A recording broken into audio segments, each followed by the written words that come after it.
도큐팀, DOCU 팀입니다. 자, 발표 시작해 주시기 바랍니다.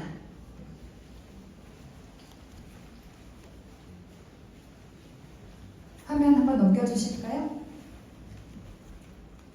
네, 안녕하십니까. 저는 팀 도프에서 팀장을 맡게 된 컴퓨터공학과 김한재입니다. 반갑습니다. 저희 팀은 ICU 초기 진단 LM 체크리스트로 누락 위험 진단과 합병증을 제시하는 파이프라인을 도전했습니다. 저희 발표 진행 순서에 대해서 간략히 설명드리겠습니다. 먼저 저희가 해당 모델을 개발하게 된 배경과 그에 대한 필요성, 그리고 모델에 대한 설명, 그리고 프로토타입에 대한 지원, 향후 과제를 마무리로 발표를 진행하겠습니다. 먼저 저희 팀은 회의를 통해서 의료기사에 모두 집중하게 되었습니다. 그 중에서 중증 환자들을 대상으로 한 해외 연구에서 무려 환자의 4분의 1이 치료가 지연되거나 누락된 진단을 경험한 것으로 밝혀졌습니다. 이러한 진단으로 인한 환자들에게 일시적 혹은 영구적 손실을 기여할 수 있습니다. 국내에서도 저희 이러한 유사한 사례를 기사들로 종종 발견할 수 있었습니다. 이를 바탕으로 저희 팀은 미믹 데이터셋을 분석하게 되었습니다. 약 93,000 ICU 환자 데이터를 분석한 결과 34.9%의 환자 데이터에서 초기 진단과 최종 진단이 불일치하는 경우가 발생했습니다. 하지만 초기 진단과 최종 진단이 불일치한다고 해서 무조건적으로 치료가 지연됐다거나 아니면 진단이 누락되었다거나 단정할 수 없었습니다. 적절한 조치를 취했음에도 환자의 상태가 악화되는 경우를 배제할 수 없었습니다. 그래서 저희는 이를 좀 더 확실히 하기 위해서 특정 환자의 진료 기록을 좀 분석하게 되었습니다. 해당 환자의 경우에는 기저질환의 복합적인 이상 소견을 보였는데요. 심지어 이 환자는 입원 당일에도 건강 상태가 좀 안 좋았습니다. 그런데도 중증 환자로 분류되기까지 총 4일이 소요되었으며 그로 인해 치료가 지연되었습니다. 심지어 투여돼야 할 약물이 중환자실에 입실한 뒤 27시간 뒤에 지연 주입된 상태도 확인할 수 있었습니다. 그렇다면 대체 중증 환자의 경우 왜 초기 진단이 어려울까 저희는 고민하게 되었습니다. 중환자실에만 환자의 경우에는 상태가 급변하며 정보가 불안정합니다. 또한 의료진은 짧은 시간 안에 수많은 가능성을 고려해야 하기 때문에 이 과정에서 치명적인 진단을 누락하는 경우가 발생할 수 있습니다. 이러한 누락과 정보의 불안정은 결국 환자의 사망률과 합병증의 발생률을 증가를 초래합니다. 그래서 저희는 이러한 진단의 누락과 치료의 지연을 방지하고자 LLM 기반의 진단 모델을 개발하였습니다. 저희가 개발한 진단 모델의 아키텍처부터 먼저 설명드리겠습니다. 저희는 우선 미믹 데이터를 통해 중증 환자의 초기 진단과 최종 진단 데이터를 추출하였습니다. 해당 데이터와 함께 새로운 환자의 진단 데이터를 입력을 받고 LLM을 통해 진단 분석을 통해 결론을 도출하였습니다. 동시에 머신러닝 분류 모델을 통해서 해당 데이터의 가중치를 분류하고 이 또한 진단 분석을 통해 결론을 도출하였습니다. 이렇게 도출된 두 결론을 통해 서로 비교 분석을 진행하였습니다. 거기서 더 최적화된 결론을 도출하였으며 이를 저희는 답변으로 제시하고 있습니다. 해당 과정에서 누락된 정답 데이터의 경우에는 휴먼 피드백을 통해 즉시 보완할 수 있는 구조로 저희는 설계하였습니다. 저희 모델에 대한 강점을 설명드리겠습니다. 첫 번째로 저희는 DF, IF 인덱싱 전철로 코드나 단어에 가중치를 적용하여 보다 정확한 검색 소스를 제공합니다. 두 번째로 실제 과거 진단 데이터, 미믹 데이터를 기반으로 근거 기반 답변을 제공합니다. 세 번째로 LLM 생성 답변과 머신러닝 분류 모델의 답변을 교차로 분류하여 신뢰성을 강화하였습니다. 이외에도 데이터가 축적될수록 정확도와 신뢰성을 향상시키며 휴먼 피드백을 통해 재학습 가능한 구조로 모델을 즉시 원하는 구조로 설계하였습니다. 그렇다면 저희가 개발한 모델이 어떻게 동작하는지 시나리오와 함께 시연을 보여드리겠습니다.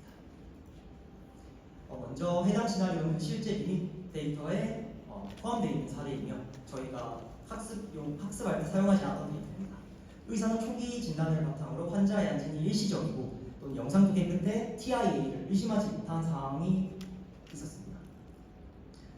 실제로 해당 환자는 초기 CT, MRI에 이상이 없어 의사는 TIA를 전혀 의심할 수 없었습니다. 하지만 마지막 검사, 퇴원전 마지막 검사에서 결국 TIA가 발생했었습니다. 반면 저희 모델은 같은 초기 진단에도 비특이적인 증상을 보이는 후순한 TI를 정확히 지목할 수 있었습니다. 이는 사전에 누락되었던 진단을 조기에 발견하는 의미 있는 결과로 확인할 수 있었습니다. 아래 영상의 경우에는 데이터가 점점 축적될수록 저희 모델에 가중치가 적용되는 모습을 영상으로 담았습니다. 이제 전체적으로 저희 모델이 어떻게 작동하는지 프로토타입에 대해서 보여드리고 있습니다. 먼저 의사나 간호사가 환자 진료 데이터를 입력으로 넣게 됩니다. 그러면 저희 모델은 앞서 말씀드린 아키텍처를 바탕으로 해당 진료 데이터를 분석하게 됩니다. 이러한 분석을 통해 누락된 진단이 있거나 발생할 수 있는 위험군을 제시하게 됩니다. 그래서 이러한 답변을 통해 의사가 누락된 진단을 했을 경우 이를 다시 점검할 수 있게 해주고 또는 발생할 수 있는 위험군을 조기에 발견할 수 있게 도와주는 솔루션입니다. 다음은 저희의 향후 개선 방향입니다. 이는 저희가 멘토링 피드백을 반영하여 설정하게 되고요. 첫 번째로 초기 진단과 최종 진단의 불일치사된 원인 및 과정을 심층적으로 분석하여 이를 제시하는 방향으로 발전시킬 수 있습니다. 또 두 번째로 답변의 신뢰성 강화를 위해 시각화 자료를 좀 더 보완할 예정입니다. 마지막으로 현재 저희가 노트북 환경의 제약으로 인해서 추출된 일부 데이터만으로 학습을 할 수 있었습니다. 이 때문에 저희가 검증 과정을 좀 건너뛰게 되었는데요. 그렇기 때문에 저희는 향후 고성능 연산 환경을 활용하여 보다 더 높은 정확도와 신뢰성을 기대할 수 있습니다. 환자 사망이 단 한 번이라도 발생했다면 그것은 이미 너무 늦은 너무 많은 희생입니다. 그래서 저희는 이러한 희생을 방지하고자 하는 팀 도쿠의 발표였습니다. 감사합니다. 네, 도쿠팀 발표 잘 들었습니다. 이어서 질의응답 갖도록 하겠습니다.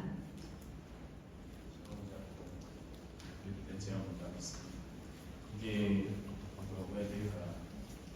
이게 좋은 주제라는 걸 저도 인지는 하고 있는데 이게 결국에는 제가 내과 의사적 입장을 얘기하자면 내재 진단이라는 게 있어요. 진단 중에 이게 그게 반영을 못했을 것 같다는 생각이 너무 많이 드는 게 아마 병원에 이제 실제 근무하신 분이 없다 보니까 그럴 것 같은데 TIA라고 하는 진단은 퇴원할 때쯤 줄 수 있는 진단이 많거든요. 왜냐하면 저희가 모든 검사를 했는데도 불구하고 특별한 건 없는데 환자의 증상이 어쨌든 이 병일 수 있다라는 판단을 마지막에 주는 진단이기 때문에 아까 이제 잘못되게 진단이 누락된다고 판단하시는 케이스가 사실은 정확하게 진단한 케이스거든요.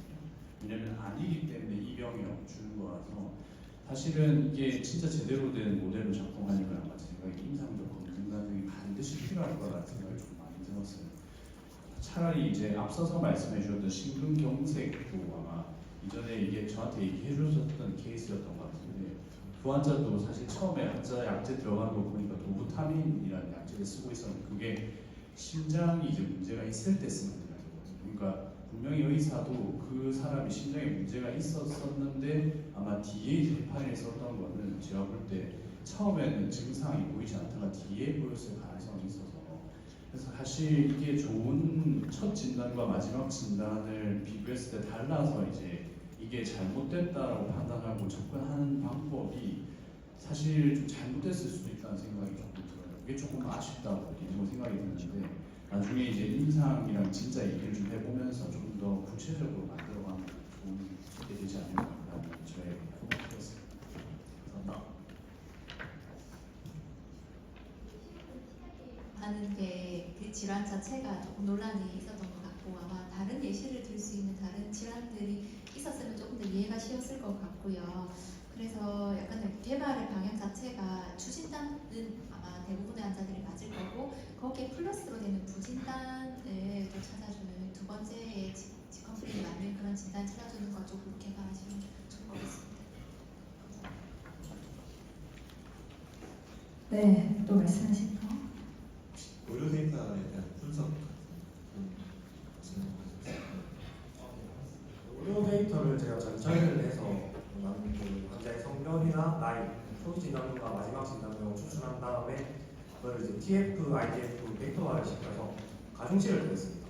예를 들어서 20대 같은 경우는 아무래도 별 걸릴 거니까 가중치가 낮고 감기, 예를 들어서 감기 같은 경우 굉장히 많이 걸리는 질병이기 때문에 거기에 대해서 가중치가 높게 잡히기 때문에 그거에 대해서 가중치를 하고 이제 랩은 컨텍스트를 통해서 프롬프트나 머신러닝 클래시피케이션을 넣어서 이제 분류해서 교차 검증을 통해서 병명을 진단하는 걸로 알겠습니다.